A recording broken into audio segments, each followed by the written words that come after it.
अस्सलामु अलैकुम वरहमतुल्लाहि वबरकातुहू। अल्हम्दुलिल्लाहि रब्बिल आलमीन वस्सलातु वस्सलामु अला अशरफिल अंबियाइ वल मुरसलीन नबीना मुहम्मद व अला आलिहि व अस्हाबी अजमईन व बाद। बिरादरान इस्लाम, दीनी और मिली भाइयों, नौजवान दोस्तों, अहबाब और बुजुर्गों, काबिल एहतराम माँ और बहनों, अज़ीज़ बच्चों, अल्लाह के नबी सल्लल्लाहु अलैहि वसल्लम की पैदाइश का जश्न मनाना ये बिदात है। इसकी कोई असल ना अल्लाह की किताब में है, ना नबी करीम सल्लल्लाहु अलैहि वसल्लम की सुन्नत में, ना उम्मत के सलफ़ ने कभी भी अल्लाह के नबी अलैहिस्सलाम की पैदाइश का जश्न मनाया है। ऐसा क्यों है? अब जो लोग नबी करीम सल्लल्लाहु अलैहि वसल्लम की मीलाद का जश्न मनाएंगे, जो ईद मनाएंगे उस दिन, और उससे मुतअल्लिक़ा बहुत सारे काम वो जो करते हैं, अगर वो करेंगे तो हमें जो बात बुनियादी तौर पर समझनी है वो ये है कि इस काम पर वो अजर तो नहीं पाएंगे, बल्कि मज़ीद जो बड़ा मसला है वो ये है कि वो इस पर गुनहगार होंगे और उनका ये अमल अल्लाह तबारक व तआला की बारगाह में कबूल नहीं होगा, बल्कि मरदूद होगा, उसे अल्लाह तबारक व तआला रद्द फरमा देगा। आप देखें, जब ये बात साबित हो चुकी है कि नबी करीम सल्लल्लाहु अलैहि वसल्लम की मीलाद का जश्न ना अल्लाह की किताब में है, ना नबी अलैहिस्सलाम की सुन्नत में है, ना उम्मत के सलफ़ ने किया है, तो भला एक ऐसा काम जो अल्लाह की किताब में है, ना नबी अलैहिस्सलाम की सुन्नत में है, ना उम्मत के सलफ़ ने ये काम किया है, तो इस काम को करने वाला भला अज्र कैसे पा सकता है? सवाब का काम ये नहीं है, इसलिए इसको करने वाला सवाब नहीं पा सकता है, बल्कि अल्लाह तबारक व तआला उसके इस अमल को रद्द फरमा देगा, उसे कबूल नहीं फरमाएगा। इस सिलसिले में अल्लाह के नबी सल्लल्लाहु अलैहि वसल्लम ने उम्मत को एक कसौटी अता फरमाई है, एक पैमाना दिया है। इस कसौटी और पैमाने के ज़रिए से किसी भी अमल के सिलसिले में ये तय करना आसान हो जाता है कि क्या ये अमल अजर का बाइस हो सकता है, सवाब का बाइस हो सकता है, क्या अल्लाह की बारगाह में कबूल हो सकता है, या फिर अजर के बजाय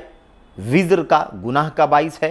और अल्लाह तबारक व तआला की बारगाह में कबूल होने के बजाय, मकबूल होने के बजाय मरदूद होगा। इसका फ़ैसला करना आसान है। वो उसूल, वो कायदा, वो कसौटी, वो पैमाना ये है कि अल्लाह के नबी सल्लल्लाहु अलैहि वसल्लम ने फरमाया, मन आमिला अमलन लैसा अलैहि अमरुना फहुवा रद्दुन। जिस शख्स ने कोई ऐसा अमल किया जिस पर हमारा हुक्म नहीं है, जिस पर हमारा हुक्म नहीं है, फहुवा रद्दुन, तो वो अमल मरदूद है, वो अमल अल्लाह तबारक व तआला की बारगाह में गैर मकबूल है, मरदूद है। यानी उसे अल्लाह तबारक व तआला अमल करने वाले पर, उस अमल को अमल करने वाले के मुंह पर मार देगा, उसे अल्लाह तबारक व तआला कबूल नहीं फरमाएगा। अब ये बात वाज़ेह हो जाती है कि नीयत की अच्छाई एक अलग चीज़ है, हुस्न नीयत होना एक अलग मसला है, नेक नीयती एक अलग चीज़ है, मोहब्बत का, अक़ीदत का, इरादत का जज्बा एक अलग मसला है। और अक़ीदत और इरादत और मोहब्बत के जज्बे के साथ कोई काम करना ये अलग चीज़ है कि वो काम जिसको मोहब्बत और अक़ीदत और इरादत के जज्बे से किया जा रहा है, क्या वो अमल अल्लाह की किताब में है, क्या नबी करीम सल्लल्लाहु अलैहि वसल्लम की सुन्नत में है, क्या उम्मत के सलफ़ सहाबे किराम जो नबी करीम सल्लल्लाहु अलैहि वसल्लम से हद दर्जा मोहब्बत करने वाले थे और इस कदर मोहब्बत रखते थे कि उसका तसव्वुर आज हम पूरी दुनिया के लोग मिल करके भी नहीं कर सकते। और दूसरी बात यह है कि वो अल्लाह की किताब, अल्लाह के नबी सल्लल्लाहु अलैहि वसल्लम की सुन्नत पर अमल करने के इस कदर गिरवीदा थे, इस कदर मुतलाशी थे और इस कदर वो अमल का जज्बा रखते थे कि वो जज्बा आज हम अपने अंदर कभी भी पैदा नहीं कर सकते। मेरे भाइयों, तो अब ये बात वाज़ेह हो जाती है कि नेक नीयती, जज्बा, अक़ीदत, इरादत, मोहब्बत एक अलग मसला है, और उस अमल का जिस अमल को अक़ीदत और इरादत से, मोहब्बत से, नेक नीयती से किया जा रहा है, उस अमल का साबित होना एक अलग मसला है। अगर वो अमल जिसे अक़ीदत और मोहब्बत से, इखलासी नीयत से और नेक नीयती की बुनियाद पर किया जा रहा है, अगर वो अमल वाकई अल्लाह की किताब में या नबी करीम सल्लल्लाहु अलैहि वसल्लम की सुन्नत में या उम्मत के सलफ़ के अमल में कहीं ना कहीं साबित है,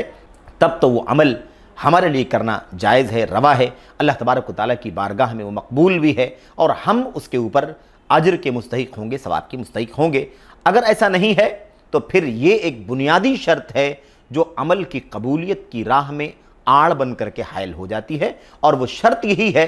कि नेक नीयती तो पाई जा रही है, इखलास तो पाया जा रहा है, जज्बा तो नेक है, लेकिन अल्लाह के नबी मोहम्मद रसूलुल्लाह सल्लल्लाहु अलैहि वसल्लम की इत्तिबा नहीं पाई जा रही है। आप सल्लल्लाहु अलैहि वसल्लम की सुन्नत में, आपके अमल में, आपकी सीरत में, आपके उसवे में, आपके फतवे में, आपके फ़ैसले में آپ کے قول میں، آپ کے فعل میں، آپ کی تقریر میں کہیں بھی ایک عمل نہیں ثابت ہے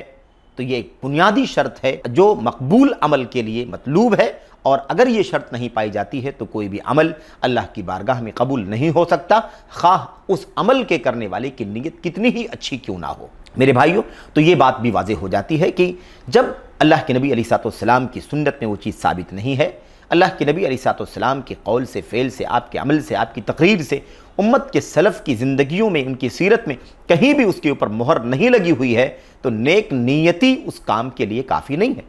میلاد نبی صلی اللہ علیہ وسلم کا جشن منانا، عید منانا، تہوار منانا، اس عمل کو کتنی بھی نیک نیتی سے کیا جا رہا ہو، لیکن چونکہ یہ عمل نبی کریم صلی اللہ علیہ وسلم کی سنت میں، آپ کی سیرت میں موجود نہیں ہے، اس لیے یہ عمل مقبول نہیں ہو سکتا، مردود ہے۔ نیک نیتی ایک شرط پائی جاتی ہے، اخلاص ایک شرط پائی جا رہی ہے، لیکن اتباع نبی صلی اللہ علیہ وسلم جو قبولیت عمل کی دوسری بنیادی شرط ہے، یہ مفقود ہے۔ اس لیے یہ عمل کبھی بھی نیکی کا، خیر کا اور اجر و ثواب کا عمل نہیں ہو سکتا، اور نہ اس عمل کے کرنے والے کو اللہ تبارک و تعالیٰ کی طرف سے ثواب مل سکتا ہے، نہ یہ عمل اللہ کی بارگاہ میں قبول ہو سکتا ہے۔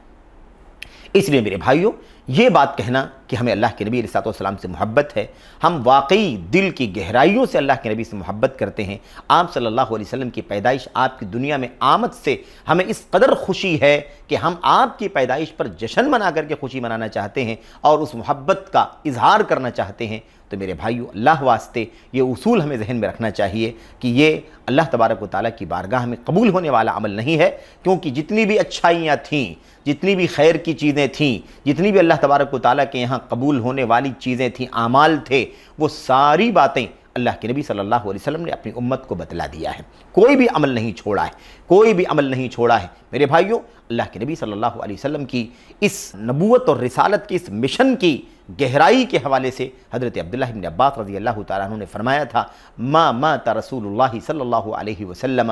الا بعدما ترکنا علی طریقۃ ناہجہ۔ نبی کریم صلی اللہ علیہ وسلم کی وفات اس وقت تک نہیں ہوئی جب تک کہ ہمیں آپ صلی اللہ علیہ وسلم نے ایک واضح راستے پر نہیں چھوڑ دیا، ایک واضح شریعت پر، ایک واضح طریقے پر، ایک واضح راستے پر نہیں چھوڑ دیا، تب تک نبی کریم صلی اللہ علیہ وسلم کی وفات نہیں ہوئی۔ میرے بھائیوں، تو آپ نے کوئی چیز چھوڑی نہیں ہے، اور جو کچھ آپ نے بتلایا ہے اس میں یہ چیز موجود نہیں ہے، یہ اس بات کی واضح دلیل ہے کہ اس کام کو کرنے والا نہ ثواب کا مستحق ہو سکتا ہے، نہ یہ اللہ کی بارگاہ میں نہ یہ کام قبول ہو سکتا ہے، اور نہ ہی یہ کام کسی بھی صورت میں میرے بھائیوں اجر و ثواب کا، نیکی کا، خیر کا کام بن سکتا ہے۔ اس لیے اللہ سے دعا کرتے ہیں کہ اللہ تبارک و تعالیٰ ہمیں کسی بھی عمل کی قبولیت کے حوالے سے جو دو بنیادی شرطیں ہیں، اخلاص